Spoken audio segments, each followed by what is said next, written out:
ஒட்டுமொத்த நாட்டையே உலுக்கிய ஒரு சம்பவம் வந்து ஏப்ரல் 22 பகல்காமல நடந்திருந்த பயங்கரவாத தாக்குதல். இதுல 26 பொதுமக்கள் வந்து ரொம்ப பரிதாபமாக உயிரிழந்திருந்தாங்க. இதோடைய பின்னணியில தான் வந்து இந்தியா வந்து ஒரு கடுமையான ராணுவ நடவடிக்கை அப்படின்னு சொல்லக்கூடிய ஆபரேஷன் சிந்தூரை வந்து தொடங்கி இருந்தாங்க. ஆனா இந்த ஒரு ராணுவ நடவடிக்கைக்கு நடுவுல தான் ஒரு புதிய சர்ச்சை வந்து இப்ப எழுந்திருக்கிறதாக இருக்கு. இது வந்து இந்தியாவில மட்டும் இல்லாம உலக அளவில் இருக்கக்கூடிய அரசியல் வட்டாரங்கள்லயுமே பெரிய அளவுக்கான ஒரு அதிர்வலைகளை வந்து இந்த இடத்துல ஏற்படுத்தி இருக்கு. அது என்ன அப்படின்னா, முன்னாள் அமெரிக்க அதிபர் டொனால்ட் ட்ரம்ப் வந்துட்டு சொல்லியிருக்கக்கூடிய ஒரு செய்தியாக அது பார்க்கப்படுது. அந்த கூற்றானது வந்து உண்மைதானா இல்ல தவறாக தரப்பட்டிருக்கக்கூடிய ஒரு தகவலா, இது எதுவும் இல்லைன்னா எதையாவது மறைக்கிறதுக்கான முயற்சியாக தான் இது இருக்கா அப்படின்ற பல கேள்விகளும் முன்வைக்கப்படுது. இந்தியா வந்துட்டு எதையுமே இழக்கல அப்படின்னு ஒரு புறம் அதிகாரப்பூர்வமா ராணுவ அறிக்கைகளை சொல்லிட்டு இருக்கிறாங்க. இதே சமயத்துல தான் பாகிஸ்தானுமே ரஃபேல் விமானங்களை நாங்க வீழ்த்தினோம் அப்படின்னு சொல்லிட்டு இருக்காங்க. ஆனா அதுக்கான எந்த ஆதாரமும் இதுவரைக்கும் வெளியிடப்படல. இதே சமயத்துல இந்த இடத்துல ராகுல் காந்தி வந்து மற்றொரு ரொம்ப வலிமையான ஒரு கேள்வியுமே முன்னெடுக்கிறாரு. இது எல்லாத்துக்குமே இதுவரைக்கும் பிரதமர் எதுவும் சொல்லாம ஒரு மௌனத்தவே கடைபிடிச்சிட்டு இருக்கிறாரு.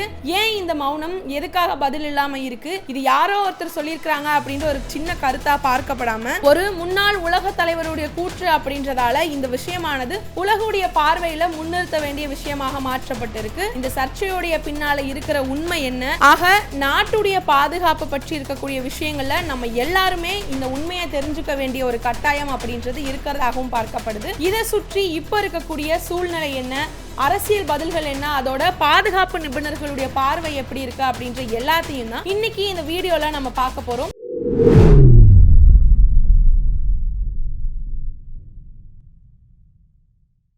கோபாசை நண்பர்களுக்கு வணக்கம். வீடியோக்குள்ள போறதுக்கு முன்னாடி மறக்காம சேனலை சப்ஸ்கிரைப் பண்ணிக்கோங்க, ஒரு லைக் பண்ணிட்டு இத பத்தினா உங்களுடைய கருத்துக்களை மறக்காம கமெண்ட் செக்ஷன்ல பதிவிட்டுருங்க. ஜம்மு அண்ட் காஷ்மீர்ல இருக்கக்கூடிய பகல்காம் பகுதியில பயங்கரவாத தாக்குதல் அப்படின்றதுல 26 பொதுமக்கள் வந்துட்டு கொல்லப்பட்டிருக்கிறாங்க. இது வந்து இந்தியாவையே உலுக்கி இருக்கக்கூடிய ஒரு சம்பவமாக மாறி இருக்கு. இந்த தாக்குதலுக்கு அப்புறமா தான் இந்தியா வந்து ஆபரேஷன் சிந்தூர் அப்படின்னு சொல்லக்கூடிய ஒரு ராணுவ நடவடிக்கையை வந்து தொடங்கி இருந்தாங்க. அதோடைய நோக்கம் அப்படின்றது வந்து பயங்கரவாதிகளுக்கு ஆதரவு கொடுத்திருக்கவங்க மேல தாக்குதல் நடத்துறதும் பாதுகாப்பை உறுதி செய்யறதுமாக தான் இருந்துச்சு. இந்த நடவடிக்கையோட சமயத்துல தான் வந்து இந்தியாவுக்கும் பாகிஸ்தானுக்கும் இடையே வந்து 4 நாட்கள் தொடர்ச்சியான ஒரு மோதல் நிலை அப்படின்றது நடந்துச்சு. இது வந்து எல்லை பகுதிகளில் இருக்கக்கூடியவங்களுக்கு பெரிய அளவுக்கான ஒரு பதற்றத்தையும் உருவாக்கி இருந்துச்சு. இந்த சூழ்நிலையில வந்து இப்போ அமெரிக்காவுடைய முன்னாள் அதிபரா இருக்கக்கூடிய டொனால்ட் ட்ரம்ப் வந்துட்டு ஒரு முக்கியமான தகவல் ஒன்னையும் அவர் வெளியிட்டிருக்கிறாரு. என்ன சொல்லியிருக்கிறாரு அப்படின்னா, இந்த மோதலோட சமயத்துல 5 ஜெட் விமானங்கள் வந்துட்டு வீழ்த்தப்பட்டிருக்கு அப்படின்ற ஒரு விஷயத்தை சொல்லியிருக்கிறாரு. இந்த கூற்று அப்படின்றது இந்திய அரசியலையும் சரி பாதுகாப்பு வட்டாரங்களையும் பெரிய ஒரு விவாதத்திற்குரிய விஷயமாகவே மாறி இருக்கு. அதாவது அவர் சொல்லியிருக்கிறது இது உண்மைதானா,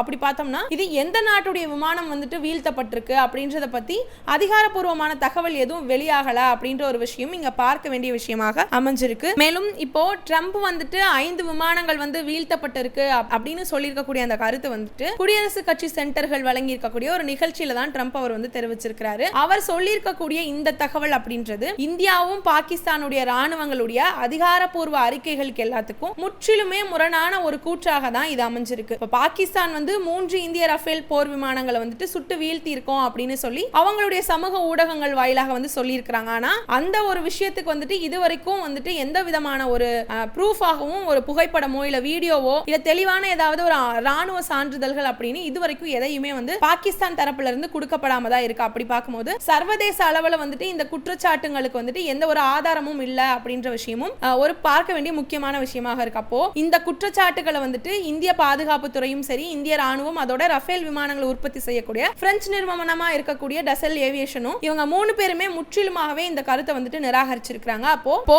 இது எல்லாமே வந்துட்டு பொய்யானதாகவும் ஆதாரம் இல்லாத ஒரு விஷயமாக இருக்கு அப்படின்னு கண்டிச்சதோடவே எந்த ஒரு ரஃபேல் விமானமும் இதுவரைக்கும் இழக்கப்படல அப்படின்ற ஒரு விளக்கத்தையுமே அவங்க உறுதியாக வந்து பதிவிட்டிருக்கிறாங்க. அப்போ இப்போ வந்துட்டு இந்த ஒரு சூழ்நிலையில தான் வந்து, அதாவது முன்னதாக ட்ரம்ப் வெளியிட்டிருக்கக்கூடிய சர்ச்சைக்குரிய சில கூற்றுகளோ பாதுகாப்பு தரவுகளோட முரண்படக்கூடிய இந்த நிலையில இது எல்லாத்தையும் தொடர்ந்தே காங்கிரஸ் எம்பி அதோட மக்களவையுடைய எதிர்க்கட்சி தலைவராக இருக்கக்கூடிய ராகுல் காந்தி நேரடியாகவே வந்து பிரதமர் நரேந்திர மோடியை நோக்கி ஒரு கேள்வியை முன் வச்சிருக்கிறாரு. அதாவது அவருடைய எக்ஸ்தல பதிவுல வந்து ட்ரம்ப் பேசியிருக்கக்கூடிய இந்த வீடியோவை பகிர்ந்ததோடவே மோடிஜி 5 ஜெட் விமானங்களை பற்றி உண்மைதான் என்ன, நாட்டுக்கே வந்துட்டு அதை தெரிஞ்சுக்கிறதுக்கான உரிமை இருக்கு அப்படின்ற ஒரு பதிவை வந்துட்டு அவர் பதிவிட்டு கேள்விகளையும் எழுப்பியிருக்கிறாரு. இது வந்து வழக்கமான ஒரு அரசியல் விமர்சனமா இல்லாம தேசிய பாதுகாப்பும் அதோடவே பொதுமக்களுடைய நம்பிக்கையுடைய அடிப்படையில கேட்கக்கூடிய ஒரு கேள்வியாக இருக்கு அப்படின்றதையுமே அவர் வந்து வலியுறுத்தி இருக்கிறாரு. அதோட நாடாளுமன்ற மழைக்கால கூட்டத்தொடர்ல இந்த விவகாரத்திற்கு வந்து பிரதமர் மோடி வந்துட்டு நேரடியாகவே வந்து பதிலளிக்கணும் அப்படின்னு சொல்லி காங்கிரஸ் வந்து உறுதியாகவே இந்த விஷயத்தை வந்து வலியுறுத்திட்டும் வராங்க. இந்த மாதிரியான தகவல் வெளிவரும்போதுதான் அரசு வந்து மௌனமா இருக்கிறது அப்படின்றது சாத்தியமான ஒரு தவறு இருக்கு அப்படின்ற ஒரு புரிதலை வந்துட்டு வழிவகுக்கக்கூடிய ஒரு விஷயமாக இருக்கு அப்படின்றதையும் ராகுல் காந்தி வந்து தன்னுடைய அறிக்கையில வந்து சுட்டி காட்டியிருக்கிறாரு. அவருடைய இந்த நோக்கம் அப்படின்றது நாட்டு மக்களுக்கு உண்மையான ஒரு தகவலை வந்து நேரடியாகவே பகிரக்கூடிய பொறுப்பை வந்து அரசு ஏற்றுக்கணும் அப்படின்ற ஒரு அடிப்படையில தான் இருக்கு அப்படின்ற மாதிரியான ஒரு கூற்றாக தான் இது வந்து அமைஞ்சிருக்கு.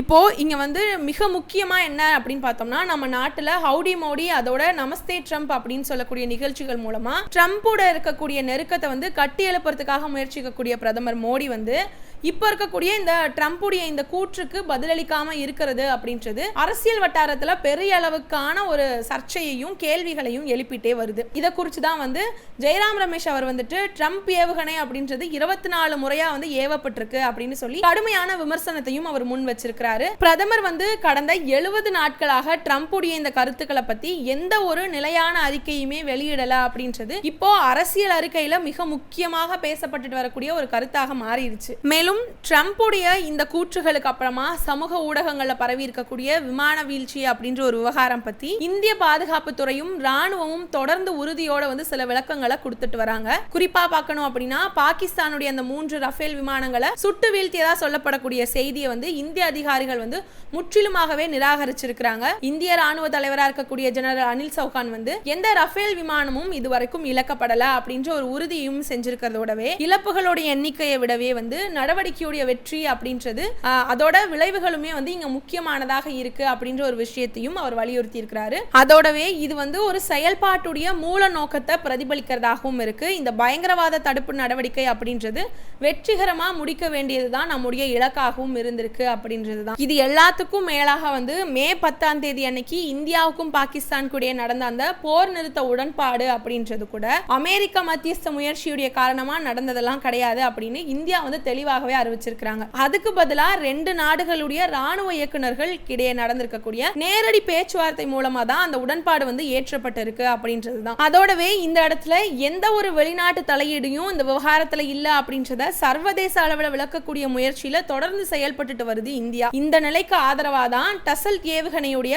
CEO இருக்கக்கூடிய எரிக் ட்ரஃபியர் வந்துட்டு பாகிஸ்தானுடைய ரஃபேல் விமானம் வீழ்ச்சி அப்படின்ற தகவல் வந்துட்டு முற்றிலுமே தவறானது அப்படின்றதாகவும் அவர் சுட்டி காட்டியிருக்கிறாரு. அதே போலதான் வந்து முன்னணி பாதுகாப்பு நிபுணர்களும் சரி அதோட ராணுவ விமர்சகர்களும் இது மாதிரியான சந்தேகத்துக்கிடமா இருக்கக்கூடிய விவகாரங்கள்ல அரசு வந்து பொதுமக்களுக்கு நேரடியாகவும் அதோடவே ஆதாரபூர்வமான தகவலையும் கொடுக்கணும் அப்படின்னு சொல்லி வலியுறுத்திட்டும் இருக்கிறாங்க. அதோடவே செய்தி வெளியீடுகள், விமான வீடியோ பதிவுகள் இல்லது பின்வட்ட ஆய்வுகள் மாதிரியான பொதுமக்களுடைய நம்பிக்கையை உறுதி செய்யறதுக்கு இது எல்லாம் உதவும் அப்படின்றதும் இப்போ சமூக ஊடகங்களை உருவாக்கிட்டு வரக்கூடிய இந்த தவறான தகவல்கள் எல்லாத்தையும் தடுக்கிறதுக்காக அரசு மேற்கொள்ளக்கூடிய இந்த ப்ரோஆக்டிவ் தகவல் எல்லாத்துடைய வெளியீடுகளுமே இந்த இடத்துல மிக முக்கியமானதாகவும் பார்க்கப்பட ஒரு விஷயமாகவும் இருக்கும்.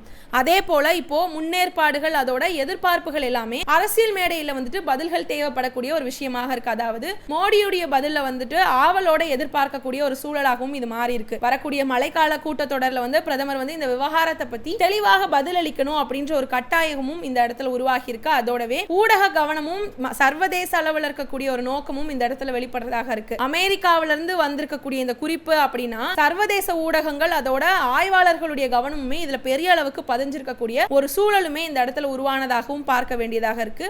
முக்கியமான செய்தியுடைய மேலாண்மையான ஒரு நடவடிக்கை அப்படின்றதும் இங்க அவசியமானதாக இருக்கு. அதாவது பாதுகாப்பு அமைச்சகம் சுருக்கப்பட்டிருக்கக்கூடிய ராணுவ அறிக்கைகள் இல்லாம விசாரணை ஆவணங்களுமே வந்து இந்த இடத்துல வெளியிட வாய்ப்பாகவும் இருக்கிறதாகவும் பார்வை இருக்கு. சோ இது குறிச்ச உங்களுடைய கருத்துக்களை மறக்காம கமெண்ட் செக்ஷன்ல பதிவிட்டுருங்க. அப்படியே இந்த வீடியோக்கு ஒரு லைக் பண்ணிட்டு இது போன்ற செய்திகளை தினம்தோறும் தெரிஞ்சுக்கிறதுக்காக மறக்காம கோபாசை சேனலை சப்ஸ்கிரைப் பண்ணிக்கோங்க. நன்றி.